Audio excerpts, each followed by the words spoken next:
Hello everyone, welcome back to my channel Bhumi's life. সকাল সকাল উঠেই রেডি হচ্ছি, আর এখন বাজে 9:30। আর কিছু খাইনি, সকাল থেকে একটু পাস্তা খেয়েছিলাম, আর খেয়েই এখন চলো বেরিয়ে পড়ছি। আর এখন অলরেডি ট্রেনে উঠেছি, আর 1 বছর বাদেই কিন্তু যাচ্ছি আমি মামার বাড়িতে।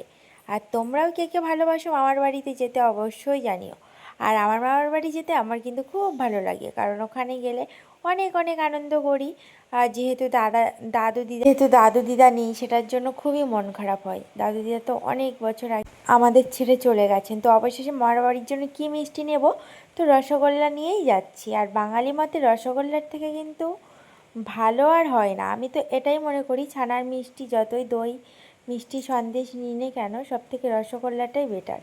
তো আমি 2 প্যাকেট মিষ্টি নিয়ে নিয়েছি, 2 মামার বাড়িতে যাব। আমার সেজো মামা আর আমার ছোটো মামা। তারপর আমি দেখো রিক্সা চেপে সোজা চলে যাচ্ছি নিউ গড়িয়ার দিক থেকে হয়েই। আর আমরা আজকে রিক্সাটা রিজার্ভ করেছিলাম।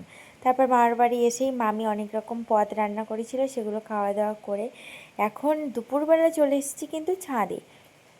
এখন বাজে দুপুর 2:30, এখন এসেছি ছাদে। আর আমিও কিন্তু রয়েছি এখানে, আমি রয়েছি, আমার বোন রয়েছে। তারপর রিলস করছিলাম, কয়েকটা রিলস করে নিয়ে তোমাদেরকে কিছু শেয়ার করছি। মামার ছাদে কি কি গাছ রয়েছে, এখানে কুমড়ো গাছ, অ্যালোভেরা গাছ, পুঁই শাক, আর এইখানে একটা জিনিস দেখতে পাবে মজার, একটা বেগুন গাছ।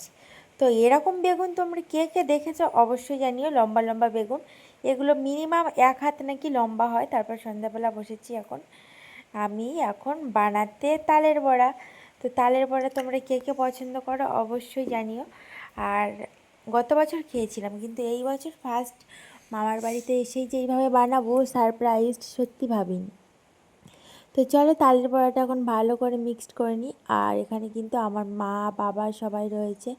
তো চলো, আমার এখন ময়ামটা রেডি হয়ে গেছে। এখানে একটু মৌরিও দিয়েছিলাম বেশি করে, যাতে টেস্টটা সুন্দর আসে। আর এখানে দেখো তালের পাল্পটা একটু বেশি জলজলে হয়ে গেছিলো।